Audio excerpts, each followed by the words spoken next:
Donc bonjour mes frères et sœurs, et nous sommes encore dans le chapitre 13, nous allons continuer et nous allons parler. Est-il possible de savoir l'heure et le jour du retour du Seigneur Jésus-Christ? Notre Père du ciel, nous sommes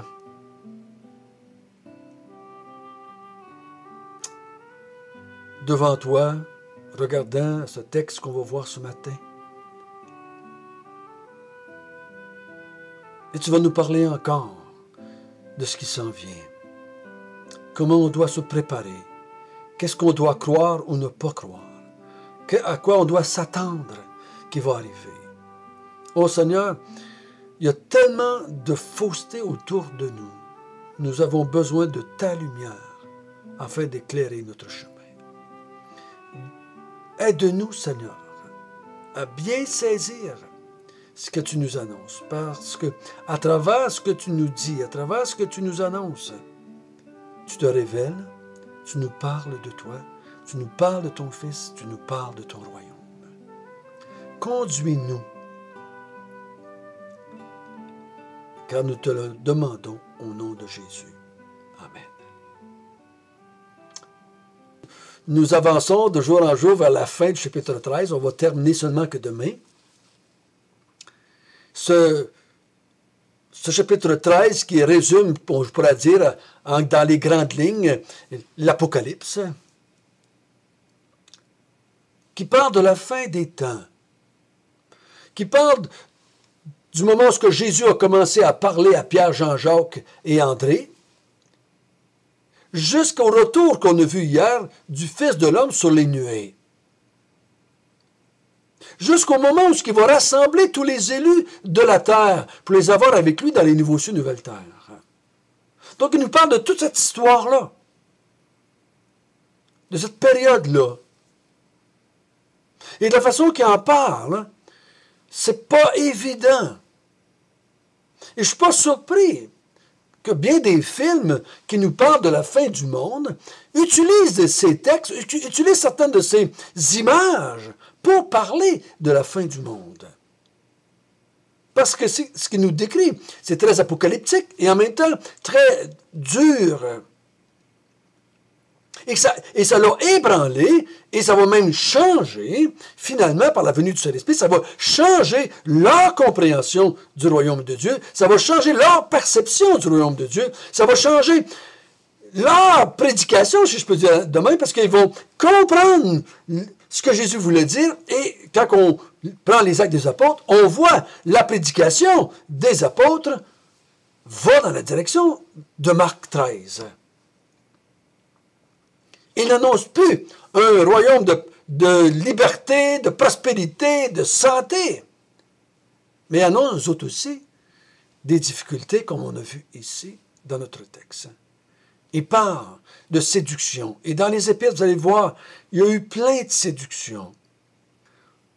On voit les apôtres dire « tel a été séduit, tel est tourné dans le monde, tel s'est laissé emporter par les fausses doctrines. » Et les apôtres mettent en garde, attention, attention aux faux docteurs parmi vous, attention aux faux enseignants que parmi vous.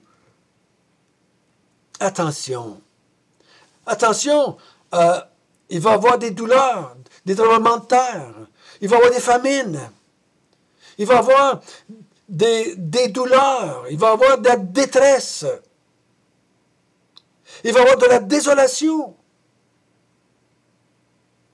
Et après ces grands jours de détresse, finalement, il va y avoir des catastrophes cosmiques. Le ciel, la lune, le soleil, les étoiles vont être ébranlés. Et Dieu va mettre une fin à ce monde. Et il va venir chercher ses élus. Et ce matin, il a terminé, c'était le dernier qu'on a vu hier. Ce matin, il va aller dans une autre direction. Maintenant, il va essayer de les exhorter. Par le verset 28 jusqu'au verset 32, il va les exhorter à persévérer, à continuer jusqu'à la fin. Et à ne pas se laisser séduire par les gens qui disent qu'ils autres, ils savent le jour et l'heure.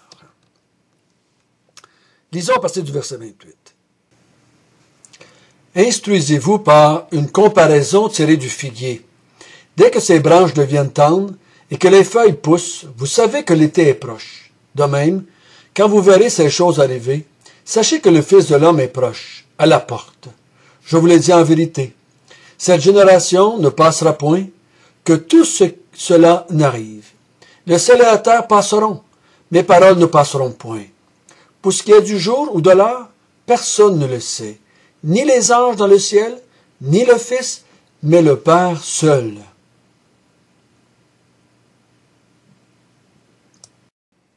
Donc Jésus vient et dit au verset 28, « Instruisez-vous par la comparaison tirée du figuier. » Il dit, qu'est-ce que vous regardez le figuier et que ses branches deviennent tendres? Parce que la sève a commencé à s'introduire dans les branches. Et que les feuilles poussent. Vous savez que l'été est proche. Hein? En même chose, quand nous autres, on appelle ça des petits minous après les branches du long du chemin. Hein? Quand vous voyez les petites nouvelles branches, puis vous voyez les petites pousses nouvelles, vous savez que l'été est proche. Vous savez que ça s'en vient. Oh, ça se peut qu'il y ait encore des températures fraîches, mais vous savez que l'été est proche. Donc, il dit, c'est la même chose ici. De même, quand vous verrez ces choses arriver, sachez que le Fils de l'homme est proche et est à la porte. Quand vous allez voir tout ce que j'ai dit dans ce chapitre-là arriver, sachez que le Fils de l'homme est proche. Vous allez voir cela. Vous allez voir se dérouler devant vous ce que j'ai parlé, ce que j'ai décrit. Sachez que le Fils de l'homme est proche et est à la porte.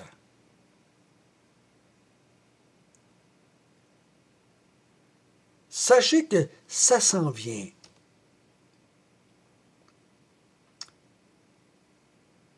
Donc,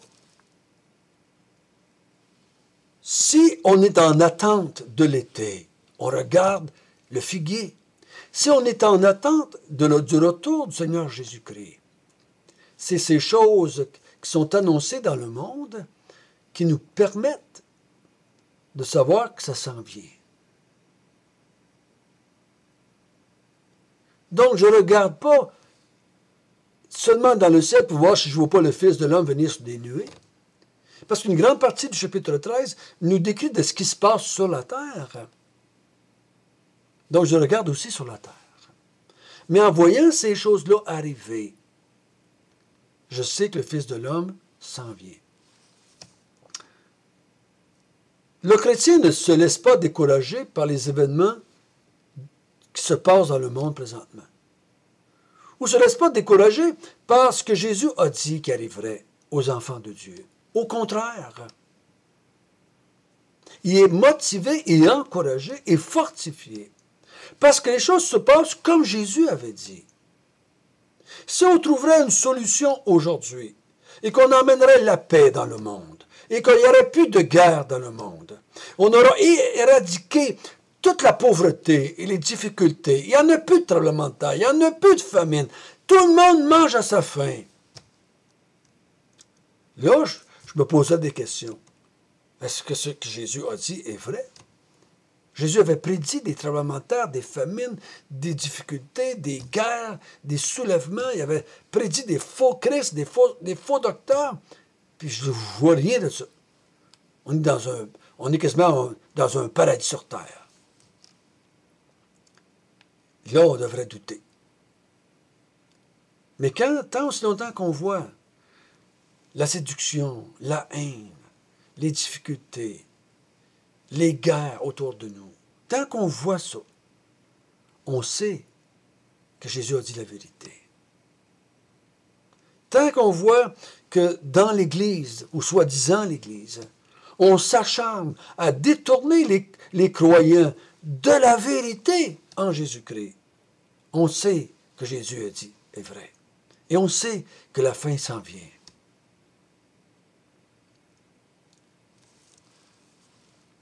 Et là, il dit au verset 29, excusez, 30, « Je vous le dis en vérité, cette génération ne passera point que tout cela n'arrive. » Si je le mets pour les Juifs, l'an 70, le tout cela, je suis obligé d'enlever certaines choses. Jésus n'est pas revenu. Il n'a pas rassemblé tous ses élus. Je ne peux pas penser ça dans ma tête. Je crois que cette génération, cette génération a vu des choses. Mais je crois qu'il parle, cette génération, qui est de partir de lui jusqu'à la fin. Cette génération que l'Église va être sur la terre.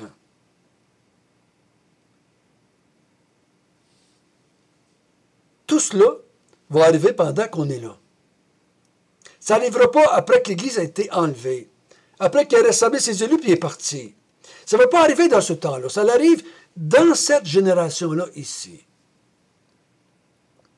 Dans cette génération-là, de la proclamation du royaume de Dieu, dans la proclamation de l'Évangile. C'est ce que je pense. C'est, à mon Dieu, ce qui fait plus de sens ici. Cette génération qui entend toutes ces choses de la part de Jésus. Parce que je ne suis pas capable d'appliquer tout ce qui s'est passé à la génération de l'année 30 après Jésus jusqu'à l'année 70, en 40 ans. Je ne suis pas capable de faire ça. Il me semble que le texte est plus large que ça. Et là, il dit au verset 31, « Le ciel et la terre passeront, mais mes paroles ne passeront point. » Ça, il parle de la certitude de l'accomplissement de ce qu'il a dit. Le ciel et la terre vont passer, mais mes paroles ne passeront point. Vont passer. Mes paroles vont s'accomplir. La parole de Dieu s'accomplit toujours. Vous savez, l'important ici, c'est pas qu'est-ce que moi je vais vivre à travers cela. Combien je vais avoir de mon vivant. Qu'est-ce qui va arriver à moi, François, pendant mon vivant. L'important de comprendre, c'est ce que Jésus a déclaré. Tout ce que vous voyez ici, toutes ces constructions vont être détruites. Tout ce que le monde a présentement va disparaître. Et ça va disparaître à travers les souffrances, les difficultés, la douleur, et tout cela va se passer. Et là, le Fils de l'homme va revenir, et va rassembler ses élus, et va mettre en place une nouvelle terre. C'est comme ça que je le vois, personnellement. C'est sûr que ça va arriver. Donc, attendez-le. Patientez. Persévérez jusqu'à la fin. Mourez dans la foi, si ce n'est pas arrivé dans votre vivant. Mais une chose est certaine, il y a des gens qui vont aller voir arriver tout cela de leur vivant, qui vont voir le Fils de l'homme arriver, qui vont voir l'enlèvement de l'Église. Il y en a qui vont le voir. Parce que le temps va disparaître, mais ces paroles ne disparaîtront pas. C'est sûr et certain. Il dit au verset 32, « Pour ce qui est du jour ou de l'heure, personne ne le sait, ni les anges dans le ciel, ni le Fils, mais le Père seul. » Quand vous regardez à travers l'histoire de l'Église, vous allez voir qu'il y a des mouvements qui se lèvent à travers le monde et qui vont commencer à donner des dates. Vous savez, quand ça a sorti l'histoire de 2012, là, hein, le calendrier Maya, là, ça a fait couler bien de l'encre. Ça a fait faire beaucoup de clics sur l'Internet. Que les Mayas, avec le calendrier, les autres, ils savaient quand ça arriverait la fin du monde. Mais on aurait dû rire de cela. Puis dire, mais Jésus a dit que personne ne le savait. Pas plus les Mayas. Même si c'était des grands mathématiciens, même si c'était des grands astrologues, même s'ils savaient, ils ne pouvaient pas savoir le jour. Ni l'heure. Tu ne peux pas savoir. Tu ne peux pas savoir. Il dit, personne ne le sait. Ni les anges dans le ciel, ni le Fils de l'homme, Jésus, mais le Père seul. Le Père seul. Donc, les anges ne savent pas tout. Hein, ils ne savent pas tout, les anges, même si c'est des êtres spirituels qui vivent dans la présence de Dieu depuis des millénaires. Ils ne savent pas tout. Le Fils de Dieu ne sait pas tout. Il en sait des choses. Il en sait, il vient d'en prédire là, dans le chapitre 13. Il a fait des prophéties pendant son vivant. Et il y en a qui avaient dit, qui sont arrivés, comme va à telle place, il va se passer telle affaire, va à telle place, il va trouver un âne, amène-moi là. Il a fait des prophéties qui se sont accomplies de son vivant. Il y en a fait d'autres, comme ici, qui vont s'accomplir après son départ de la terre. Mais le Fils de l'homme ne sait, en tant qu'homme, sur cette terre, ne sait seulement ce que le Père décide de lui donner. Parce qu'il a décidé de vivre ainsi dans ce monde. C'est pour ça qu'il dit lui-même, si je fais ces choses, c'est par la puissance du Saint-Esprit. Donc, Jésus a tout fait dans son ministère, a tout fait par la puissance du Saint-Esprit. Il a lu les Écritures, il les a compris par la puissance du Saint-Esprit. Il a vécu par la puissance du Saint-Esprit. Il s'est battu contre Satan par la puissance du Saint-Esprit. Il a chassé les démons par la puissance du Saint-Esprit. Donc, il dit, je ne le sais pas ici, le Fils. Le Fils ne le sait pas. Parce qu'il dépend du Père et le Père ne lui révèle pas maintenant le jour et l'heure. Ça ne fait pas de lui un être inférieur à Dieu, comme certains mouvements veulent bien nous dire. C'est pas à cause que mes enfants ne savent pas tout ce que je sais, qu'ils ne sont pas des êtres humains. Ils sont des êtres humains pareils comme moi. Le fait que Jésus, ici dans notre texte, pendant qu'il était sur la terre, quelques jours avant qu'il meure, il ne savait pas l'heure et le jour de la fin du monde et de l'établissement du royaume de Dieu. Ça ne change pas sa nature, ça. Je vous l'ai dit à plusieurs reprises. Avant de dire que Jésus n'est pas Dieu, à cause de ce verset-là, il faut prendre l'ensemble de sa vie, l'ensemble de ce qu'il a dit, de ce qu'il a fait, et de déterminer s'il est un être divin ou pas. S'il est un être divin, ce verset ne change pas sa nature. Et même si les anges le savaient, ça ne changerait pas leur nature angélique et esprit. Ça ne fera pas d'eux autres un être divin, même s'ils le savaient. Si Jésus n'était pas divin de par sa nature, le fait de savoir ou de ne pas savoir l'heure et le jour de la fin du monde, ça ne changerait pas sa nature.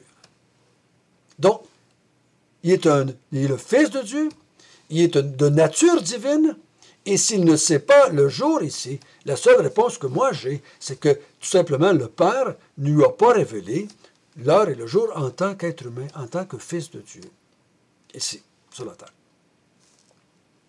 C'est ce que le texte nous donne. Donc, il dit, ne vous laissez pas séduire.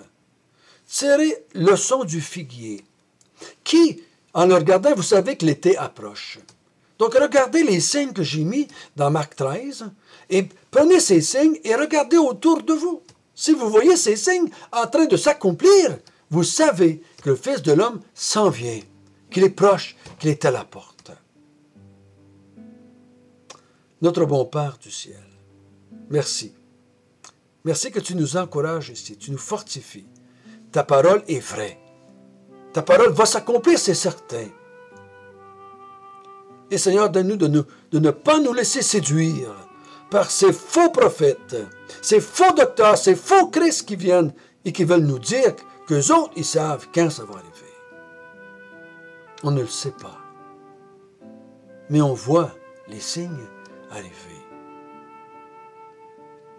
Et quand on voit les signes arriver, on attend. On sait que ça s'en vient. on sait que ça l'arrive. Et on continue à persévérer et à attendre. Au nom de Jésus.